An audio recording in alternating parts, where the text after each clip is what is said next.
Ministry of Home Affairs has announced that president rule has been imposed in Manipur after Chief Minister N. Biren Singh resigned to governor of the state. President rule was imposed in this state that has been affected by ethnic violence for the past 2 years. President had issued a proclamation under Article 356 of the Constitution. Hello guys, welcome back to my channel. आज हम पढ़ेंगे मणिपुर के बारे में। मणिपुर में क्या वजह थी जिसकी वजह से प्रेसिडेंट रूल वहाँ इम्पोज हुआ, प्रेसिडेंट रूल होता क्या है, इसके कॉन्सिक्वेंसेस क्या होते हैं और प्रेसिडेंट रूल कब यूज़ कर सकते हैं, कब लगाया जाता है, ये सब हम डिटेल में पढ़ेंगे। तो लेक्चर को स्टार्ट करने से पहले चैनल को सब्सक्राइब कर लीजिए ताकि ऐसी इंटरेस्टिंग वीडियोस आपको मिल सकें। So let's start the lecture. Ministry of Home Affairs has announced President rule has been imposed in Manipur after CM Biren Singh tendered his resignation to the governor of the state। ठीक है, to the governor of the state। Governor कौन थे? अजय कुमार भल्ला। ठीक है, अब issues क्या क्या थे मणिपुर में? पहला था पॉलिटिकल डेवलपमेंट और दूसरा था वायलेंस। ये दो थे हमारे इश्यूज। हुआ क्या था अब वो समझते हैं। Ethnic violence that erupted in 2023 between the Metis community and Kuki-Zo tribes resulted in 250 deaths and mass displacement। ठीक है, 2023 में एथनिक वायलेंस इरप्ट हुआ मीटी कम्युनिटीज़ के बीच में और कुकीज़ और ट्राइब के बीच में, जिसकी वजह से बहुत लोग मारे गए और मास डिस्प्लेसमेंट हुआ। इसके चलते सीएम बीरेन सिंह की लीडरशिप पे भी क्वेश्चन उठाए गए। राहुल गांधी ने ये तक कहा कि मोदी जी के चलते ये सब चीज़ें हो रही हैं। ठीक है, तो इनकी लीडरशिप और बाकी सब इनके पॉलिटिकल एजेंडा पे काफ़ी क्वेश्चंस उठाए गए। ठीक है, तो ये थी सिचुएशन मणिपुर की। मेन जो था वो वायलेंस की वजह से प्रेसिडेंट बीरेन सिंह ने, चीफ मिनिस्टर बीरेन सिंह ने जो है रिजिग्नेशन दिया। ठीक है, प्रेसिडेंट रूल होता क्या है? आर्टिकल 355 में बोला गया है, article 355 imposes a duty on the center to ensure that government of every state is carried on in accordance with the provision of the constitution। Article 55 में क्या मेंशन है कि ये सेंटर की ड्यूटी है कि वो इंश्योर करे कि जो स्टेट है, हर स्टेट कॉन्स्टिट्यूशन के अकॉर्डिंग ही वर्क करे। ठीक है, ये मेंशन है आर्टिकल 355 में। और आर्टिकल 356 में क्या मेंशन है? Centre takes over the government of a state under 356 in case of failure of constitutional machinery. ठीक है, अगर जो स्टेट है वो कॉन्स्टिट्यूशन के हिसाब से नहीं चल सकता है या कॉन्स्टिट्यूशन के अगेंस्ट काम करता है तो आर्टिकल 356 में क्या है, सेंटर जो है takes over the government of state, state की जो पावर है वो सेंटर जो है वो ले लेता है। ठीक है, अब प्रेसिडेंट रूल इम्पोज करने के ग्राउंड्स क्या क्या हैं अब वो पढ़ते हैं। प्रेसिडेंट रूल इम्पोज करने के ग्राउंड्स जो हैं वो दो आर्टिकल में दिए गए हैं। पहला है आर्टिकल 356 और दूसरा है आर्टिकल 365। तो आर्टिकल 356 में क्या है पहले वो देखते हैं। President to issue a proclamation if he is satisfied that a situation has arisen in which a government of a state cannot be carried on in accordance with the provision of the constitution। Article 356 में बोला गया है कि president जो है वो proclamation issue कर सकता है प्रेसिडेंट रूल की जब वो सेटिस्फाई हो कि सिचुएशन ऐसी आ गई है जहाँ पे स्टेट जो है वो स्टेट का काम जो है वो सही से नहीं चल सकता है, वो कॉन्स्टिट्यूशन के हिसाब से नहीं हो सकता है। तो उस केस में प्रेसिडेंट जो है वो प्रोक्लेमेशन इशू करता है प्रेसिडेंट रूल के लिए। ठीक है, प्रेसिडेंट ये कब कर सकता है? या तो उसको गवर्नर की रिपोर्ट मिली हो या तो वो ऐसे भी कर सकता है। इस केस में क्या हुआ था, गवर्नर की रिपोर्ट मिली थी। ठीक है, गवर्नर की रिपोर्ट मिली थी तब प्रेसिडेंट ने प्रोक्लेमेशन इशू किया। ठीक है, और आर्टिकल 365 में क्या है, whenever state fails to comply with और to give affect to any direction from the centre.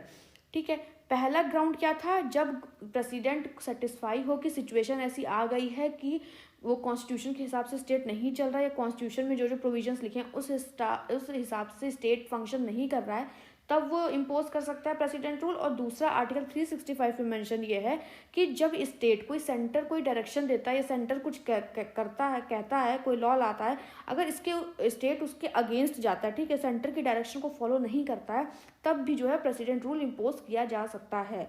तो आर्टिकल 365 में मेंशन है, whenever state fails to comply with और give effect to any direction from the centre. तो तो ये हो गए हमारे 2 ग्राउंड्स। पहला तो प्रेसिडेंट जो है वो सेटिस्फाइड हो कि सिचुएशन आ गई है जब उसको इशू करना, दूसरा जब स्टेट जो है वो कोई भी डायरेक्शन सेंटर से जो आ रही हो उसको उसके हिसाब से ना चल पाए। अब प्रोक्लेमेशन अप्रूव कैसे होता है, इसकी ड्यूरेशन क्या होती है, अब ये देखते हैं। प्रोक्लेमेशन जो है प्रेसिडेंट रूल का, वो दोनों हाउसेस के द्वारा जो है वो अप्रूव होनी चाहिए, must be approved by both the houses within 2 months from the date of its issue.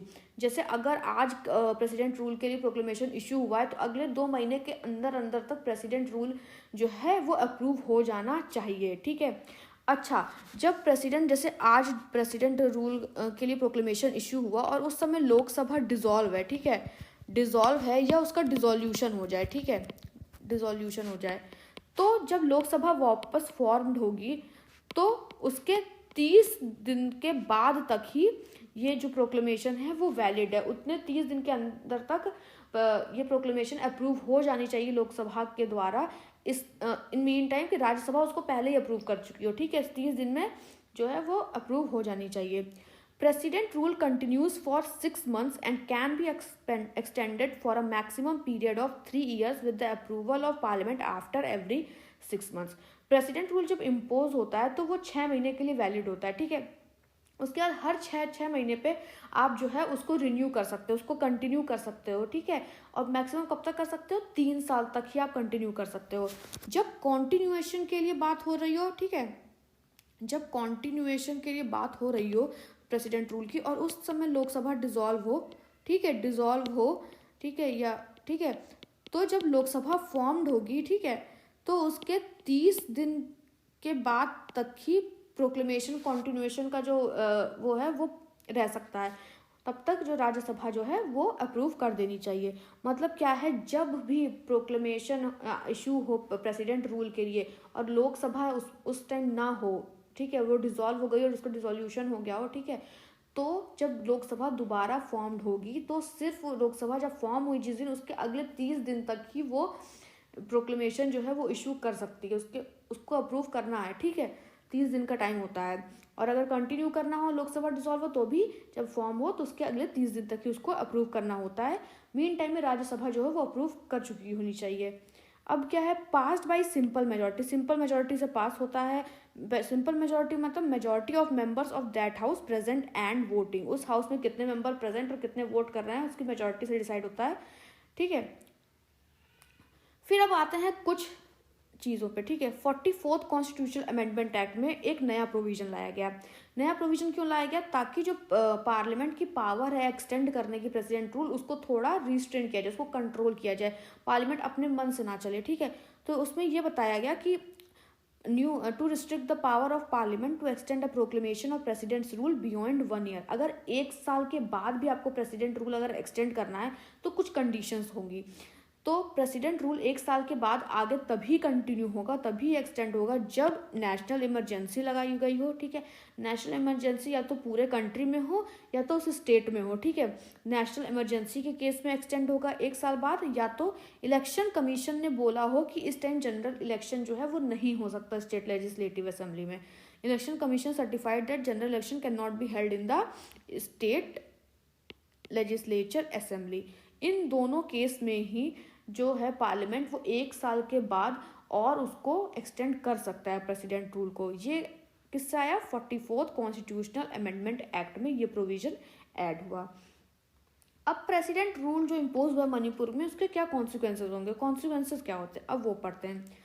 President can take up the function of the state government and powers vested in the governor or other executive authority। जो power governor के पास है, ठीक है, या कोई और executive authority के पास है, प्रेसिडेंट वो पावर ले सकता है और फिर फंक्शन कर सकता है। सेकेंड है, president can declare that the power of the state legislature are to be exercised by parliament. Centre जो स्टेट प्रेसिडेंट जो स्टेट लेजिस्लेचर की पावर है वो पार्लियामेंट को बोल सकता है कि पार्लियामेंट एक्सरसाइज करे, ठीक है, उस पावर को। He can take up all the necessary steps including the suspension of constitutional provision relating to any body or other authority in the state। Means president can suspend the constitutional provision relating to any body or other authority in the state। कोई body है, कोई और authority है, तो constitutional provision जो उससे भी related है उसको president suspend कर सकता है। President dismiss the state council of minister, president जो है वो स्टेट काउंसिल ऑफ मिनिस्टर्स को भी डिसमिस कर सकता है। उसकी जगह क्या होगा, स्टेट गवर्नर जो होगा वो फंक्शन करेगा, स्टेट एडमिनिस्ट्रेशन का जो काम है वो कैरी करेगा on behalf of president with the help of chief secretary और other advisers appointed by president. ठीक है, अगर प्रेसिडेंट ने स्टेट काउंसिल ऑफ मिनिस्टर जो है वो डिसमिस कर दिया, जिसका हेड कौन होता है, चीफ मिनिस्टर, डिसमिस कर दिया, तब क्या होगा, तब जो स्टेट गवर्नर होगा वो प्रेसिडेंट के बिहाफ पे स्टेट एडमिनिस्ट्रेशन को कैरी करेगा with the help of chief secretary या कोई और एडवाइजर जो प्रेसिडेंट ने अपॉइंट किया हो उस पर्पज़ के लिए। उसके बाद क्या है, प्रेसिडेंट सस्पेंड्स और dissolve the state legislative assembly, president suspend या फिर डिसॉल्व भी कर सकता है स्टेट लेजिस्लेटिव असेंबली को। अब जब प्रेसिडेंट सस्पेंड या डिसॉल्व कर सकता है स्टेट लेजिस्लेटिव असेंबली को, तब क्या होगा, जब स्टेट लेजिस्लेटिव असेंबली डिसॉल्व है, ठीक है, या सस्पेंड कर दी गई है, तब parliament can delegate the power to make laws for the state to the president और एनी अथॉरिटी। तब पार्लियामेंट क्या करेगा, जो लॉ मेकिंग पावर है, ठीक है, कि स्टेट के लिए लॉज बनाने की जो पावर है वो तो या तो प्रेसिडेंट को बोलेगा कि आप बनाओ, या तो किसी और अथॉरिटी को वो पावर वो डेलीगेट कर देगा। दूसरा है, ये पहला हो गया। दूसरा है, पार्लियामेंट और in case of delegation president और other authority can make laws conferring power and imposing duties on the centre और इट्स ऑफिसर्स एंड अथॉरिटीज। ये है दूसरा। तीसरा क्या है, president can authorise when the Lok Sabha is not in session expenditure from the state consolidated fund pending and sanction by the parliament. ठीक है, state consolidated fund से अगर कोई एक्सपेंडिचर करना है, ठीक है, और उसका जो बिल है, उसका जो वो है, अगर पार्लियामेंट में वो पेंडिंग है तो प्रेसिडेंट जो है उसको पास कर सकता है। और चौथा है, president can promulgate ordinances for the state. Ordinance power president की हमने प्रेसिडेंट के लेक्चर में पढ़ लिया है, आप वहाँ से जाके उसको अच्छे से पढ़ सकते हो, हमने डिटेल में कवर किया है। तो ऑर्डिनेंस कब इश्यू होता है, जब कोई एक हाउस जो है वो सेशन में नहीं होता है। ठीक है, स्टेट के केस में लेजिस्लेटिव असेंबली, क्योंकि कई जगह यूनिकैमरल लेजिस्लेचर है, तो अगर लेजिस्लेटिव असेंबली सेशन में नहीं होता है तो वो पावर गवर्नर की होती है कि वो ऑर्डिनेंस इशू करे। बट इस केस में क्या, तो प्रेसिडेंट भी ऑर्डिनेंस इशू कर सकता है अगर प्रेसिडेंट रूल लगा हुआ है तो। और स्टेट लेजिस्लेटिव असेंबली जो है डिसमिस्ड कर दी गई है, सस्पेंड कर दी गई है। अब आते हैं कुछ इंपॉर्टेंट अमेंडमेंट्स पे। ठीक है, 38 कॉन्स्टिट्यूशनल अमेंडमेंट एक्ट 1975 में बोला गया कि president invoking article 356 final and conclusive, मतलब प्रेसिडेंट अगर आर्टिकल 356 इन्वोक करके प्रेसिडेंट रूल किसी स्टेट में लगाता है तो उसका वो डिसीजन फाइनल है, मतलब वो जुडिशियल रिव्यू के अंदर वो नहीं आता है। ठीक है, 38 कॉन्स्टिट्यूशनल अमेंडमेंट एक्ट 1975 में ये बोला गया। फिर उसके बाद आया 44th कॉन्स्टिट्यूशनल अमेंडमेंट एक्ट 1978, ये 4 है। ठीक है, उसमें बोला गया कि प्रेसिडेंट का जो ये पावर है वो जुडिशियल रिव्यू के अंदर आता है। फिर आता है बोमाई केस 1994 में सुप्रीम कोर्ट ने बोला कि जो प्रेसिडेंट का पावर है प्रेसिडेंट रूल इम्पोज करने का, वो पहला तो जो जुडिशियल रिव्यू के अंदर वो आता है। ठीक है, उसके बाद बोला गया कि burden lies on the centre to prove that relevant material exist to justify the imposition of president rule. और प्रेसिडेंट रूल ज़रूरी था लाना, इसका बर्डन किस पे लाई करता है, सेंटर पे लाई करता है। सेंटर को ये प्रूव करना होगा कि ऐसी सिचुएशन आ गई थी इसलिए प्रेसिडेंट रूल को इम्पोज करना पड़ा। तीसरा है, if court holds president proclamation unconstitutional it has the power to restore the dismissed state legislative assembly. अगर कोर्ट ने प्रेसिडेंट जो प्रोक्लेमेशन हुआ है उसको अनकॉन्स्टिट्यूशनल घोषित कर दिया तो जो स्टेट लेजिस्लेटिव असेंबली जो डिसमिस हुई है वो वापस से रीस्टोर कर सकता है। फिर क्या है, state government pursuing anti secular politic is liable to action under 356। State government जो एंटी सेकुलर अगर पॉलिटिक्स खेल रहा है, ठीक है, तो भी वो आर्टिकल 356 के अंदर आ सकता है। क्यों? क्योंकि सेकुलरिज्म जो है, secularism is the basic structure, ठीक है, basic structure, basic feature of the constitution. ठीक है, बेसिक फीचर किससे आया था, केशवानंद भारती केस से आया था, ठीक है। बेसिक फीचर है सेकुलरिज्म, इसलिए अगर कोई पार्टी एंटी सेकुलर एक्टिविटीज़ कर रही है तो वहाँ पे भी प्रेसिडेंट रूल लाया जा सकता है अंडर आर्टिकल 356। अब बोमई केस में ही बताया गया कि प्रेसिडेंट रूल कब प्रॉपर होगा और कब इम्प्रॉपर होगा, मतलब प्रेसिडेंट रूल का यूज़ कब प्रॉपर माना जाएगा, कब इम्प्रॉपर माना जाएगा।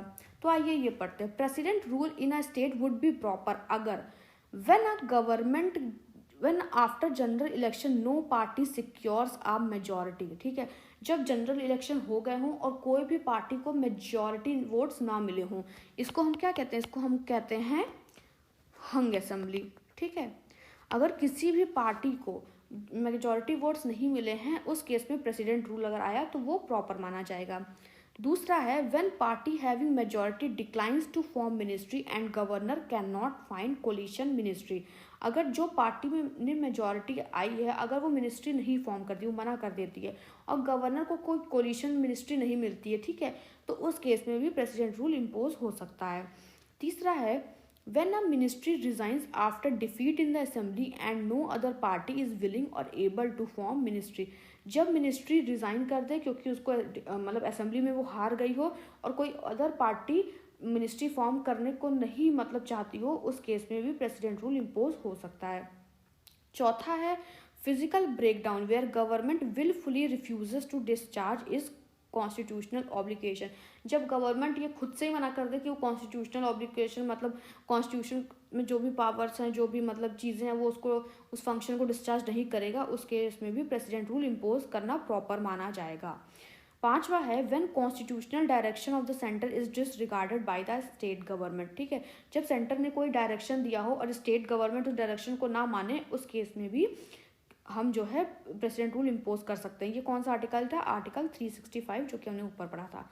फिर क्या है, सिक्स्थ क्या है, government is deliberately acting against the constitution. अगर कॉन्स्टिट्यूशन के अगेंस्ट गवर्नमेंट फंक्शन कर रही है तो उस केस में भी हम जो है वो प्रेसिडेंट रूल इम्पोज कर सकते हैं, ठीक है। तो ये हो गए हमारे केसेस जहाँ पे प्रेसिडेंट रूल अगर इम्पोज हो तो वो प्रॉपर माना जाएगा। व्हेन आफ्टर जनरल इलेक्शन कोई भी पार्टी मेजॉरिटी नहीं वोट्स पाती हो, जब मेजॉरिटी जो पाई हो वोट्स वो डिक्लाइन कर दे और कोई कोलिशन गवर्नमेंट ना फॉर्म हो, तब जब मिनिस्ट्री असेंबली जो है रिजाइन कर दे after defeat in the ministry defeat in the assembly और कोई और पार्टी जो हो वो फॉर्म ना करना चाहे तब, ठीक है। तो ये सारे केसेस हो गए प्रॉपर यूजर्स के, जब प्रेसिडेंट रूल लगाया जाए तो वो प्रॉपर माना जाएगा। अब आते हैं कुछ इम्प्रॉपर कि इस केस पे अगर प्रेसिडेंट रूल माना जाए तो वो इम्प्रॉपर माना जाएगा, ठीक है। पहला है ministry resigns, governor recommend imposition of president rule without proving the possibility of forming a government. जब मिनिस्ट्री ने रिजाइन कर दिया, ठीक है, और गवर्नर ने प्रेसिडेंट रूल के लिए रिकमेंड कर दिया हो बिना दूसरी कोलिशन गवर्नमेंट फॉर्म मतलब कोलिशन गवर्नमेंट को फॉर्म करने का उसने ट्राई भी ना किया हो, ठीक है, उसने दोबारा कोई गवर्नमेंट फॉर्म करने का ट्राई ना किया हो, ना कोलिशन गवर्नमेंट ना, तो उस केस में अगर बिना गवर्नमेंट फॉर्म बिना मिनिस्ट्री फॉर्म किए, बिना ट्राई किए उसके लिए कि मिनिस्ट्री फॉर्म हो और आप प्रेसिडेंट रूल गवर्नर के लिए रिकमेंड कर देता है, वो केस इम्प्रॉपर माना जाएगा। पहला। दूसरा है governor make his own assessment without allowing the ministry to prove majority on the floor of the assembly. Governor जो है वो अपना ही असेसमेंट मतलब बना लेता है और मिनिस्ट्री को जो है वो अलाउ ही नहीं करता है कि वो अपनी मेजॉरिटी जो है वो असेंबली में प्रूव कर सके तब। तीसरा है when a ruling party enjoying majority supports massive defeat, ठीक है, जब रूलिंग पार्टी जो है वो जो मेजॉरिटी मतलब जिसके पास था वो उसको मासिव डिफीट हो जाए, तब अगर प्रेसिडेंट रूल लगाया जाए तो वो इम्प्रॉपर माना जाएगा। चौथा है इंटरनल डिस्टर्बेंसेस या फिजिकल ब्रेकडाउन की वजह से, ठीक है, तब माना जाएगा इम्प्रॉपर।